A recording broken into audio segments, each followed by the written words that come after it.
Setiap cewek ini ngedit fotonya di aplikasi kecantikan, tiba-tiba muka aslinya juga berubah jadi kayak gitu. Sampai akhirnya ini yang terjadi.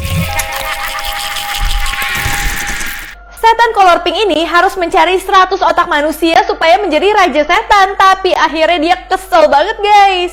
Jadi kisahnya di dunia goib terkenal banget ada setan color pink, dimana dia itu benar-benar terobsesi banget pingin jadi raja setan. Cuman syaratnya dia harus mengumpulkan 100 otak manusia supaya dia bisa menjadi raja. Sampai akhirnya ini adalah otak ke-100 yang harus dia kumpulin. Dia dapetin nih om-om yang berjas gini dan dia yakin om-om ini pasti otaknya bagus banget. Tapi pas dia buka otaknya dia kaget banget karena otaknya itu nggak ada. Akhirnya setan color pink ini menghadapi ajalnya dan gagal menjadi raja setan. Dan dia kesel banget sama manusia-manusia zaman sekarang yang sering banget nggak ada otaknya. Pocong Sultan ini mau pamer baru beli emas ke para manusia sampai akhirnya dia nyesel banget guys. Jadi kisahnya di sini ada pocong yang baru aja tuh kaya banget karena warungnya dia itu tenar. Nah hantu-hantu lain bilang, kok kamu hari ini nggak buka warkop Cong? Ternyata pocongnya itu pengen foya-foya terus sama uangnya dia, jadi dia mau tutup warkop dulu. Apalagi si pocong baru beli emas, jadinya dia itu pengen ngiterin kampung ini, pengen pamer ke manusia kalau misalkan dia itu adalah pocong sultan. Nah si Kunti udah bilang, hati-hati lu Cong, nanti lu dicopet. Tapi si pocong pikir Kunti itu cuma ngiri doang. Akhirnya si pocong itu keliling kampung deh. Nah pas si pocong itu cari manusia, kok sepi banget, jadi nggak ada yang bisa dipamerin. Tapi tiba-tiba dia kedatangan manusia, tapi manusia ini bukan yang dia harapkan. Karena manusia ini adalah preman kampung. Itu ngebuat si pocong emasnya malah diambil semua, bahkan kainnya juga diambil. Akhirnya dia malu banget sama setan-setan lainnya. Setiap cewek ini ngedit fotonya di aplikasi kecantikan, tiba-tiba muka aslinya juga berubah jadi kayak gitu. Sampai akhirnya ini yang terjadi. Jadi kisahnya cewek ini bernama Dodohe yang terkenal merupakan cewek paling cantik di sekolah ini.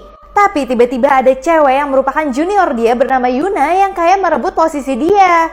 Bahkan si Dodohe jadi merasa dia itu jelek banget dan mulai timbul jerawat.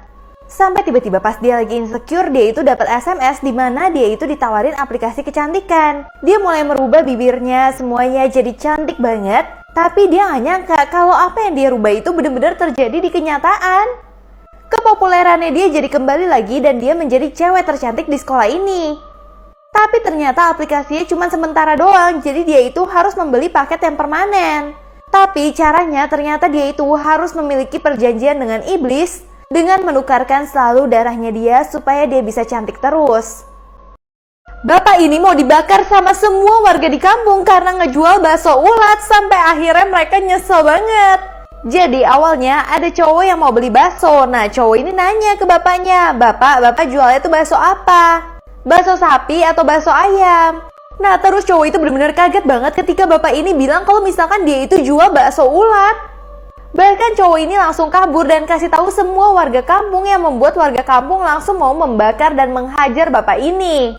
Tapi bapak ini bilang, aku beneran jual bakso ulat. Aku tuh cuma cadel doang, jadi bukannya ulat beneran tapi maksudnya bakso urat. Satu kampung ini pun nyesel banget udah gebukin si bapak yang gak bersalah ini. Jangan nekat pesen nasi goreng pakai telur ceplok di warung ini, kalau enggak kalian bakal nyesel banget sih guys. Jadi kisahnya di sini ada seorang pria yang kelaparan tengah malam. Tiba-tiba dia ngeliat ada warung nasi goreng dan dia pikir kalau misalkan dia mau ke situ dulu nih guys. Tetapi sesampainya di sana dia merasa tukang nasi gorengnya itu bener-bener aneh banget. Tapi karena dia udah lapar banget, dia pesan aja nasi goreng pakai telur ceplok. Dan pas dia makan nasi gorengnya ternyata enak banget, dia nggak pernah makan nasi goreng seenak ini. Akhirnya dia bungkus satu nasi goreng lagi untuk dia bawa pulang. Sesampainya di rumah dia lihat koran, ternyata ada berita kalau misalkan hati-hati karena ada mayat yang jual nasi goreng. Dan fotonya sama persis sama orang yang tadi. Dan ternyata nasi yang dia bungkus bawa pulang, ternyata isinya ulat dan belatung semua.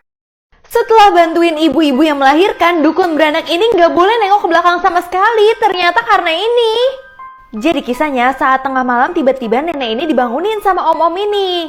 Nenek-nenek ini adalah dukun beranak. Karena dia itu memang tugasnya seperti itu, dia itu ikut aja om-om ini karena istrinya baru aja mau melahirkan. Akhirnya nenek ini mau bantuin istrinya dong, tapi dia bingung kenapa si om-om ini kalau jalan cepet banget. Bener-bener gak kayak manusia gitu guys. Bahkan sesampainya di rumah, nenek ini bingung banget. Kok ada rumah sebesar dan seterang ini ya di desa ini? Karena nenek ini nggak pernah ngeliat sama sekali.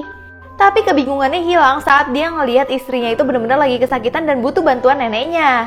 Akhirnya nenek ini bantuin istri ini untuk melahirkan. Tapi syaratnya si om-om ini bilang, "Nek, abis keluar dari rumah ini, nenek jangan lihat ke belakang ya."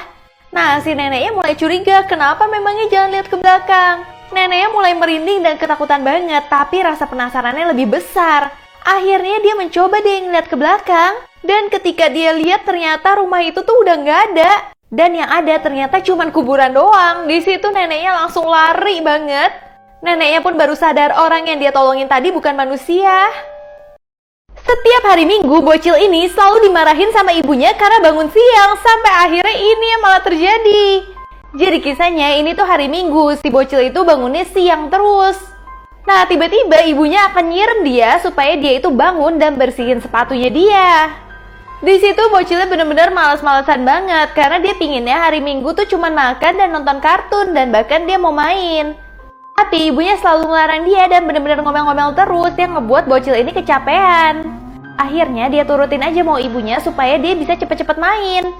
Sampai tiba-tiba dia itu pingin banget pup, tapi ibunya tuh gedor-gedor kamar mandi terus membuat pupnya itu jadi belepetan. Setelah banyak drama di hari Minggu tersebut, dia mau main, tiba-tiba warnetnya tutup yang membuat dia harus kembali lagi ke rumah.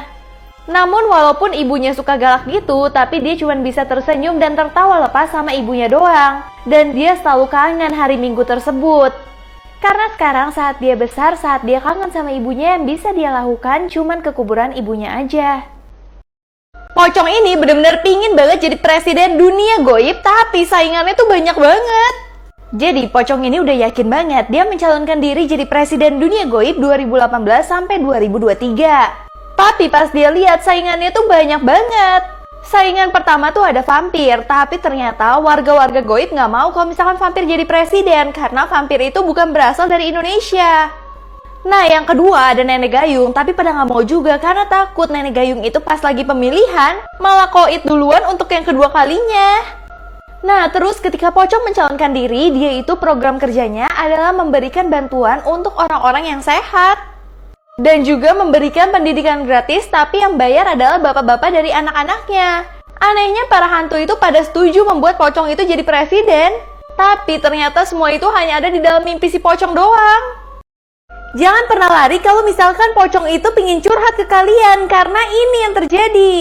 Jadi kisahnya, tetangga ini lagi ngomongin Pak Jono yang baru aja meninggal. Dimana pada bilang kalau misalkan Pak Jono itu menghabisi nyawanya sendiri karena selama ini Pak Jono capek sakit-sakitan.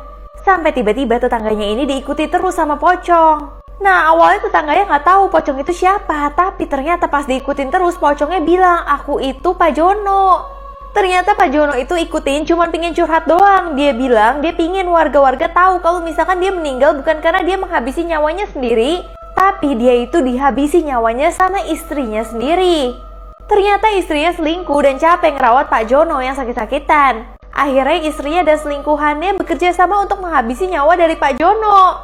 Untungnya cowok ini gak sempat kabur pas ada pocong, tapi dia malah mendengarkan curhat dari pocong.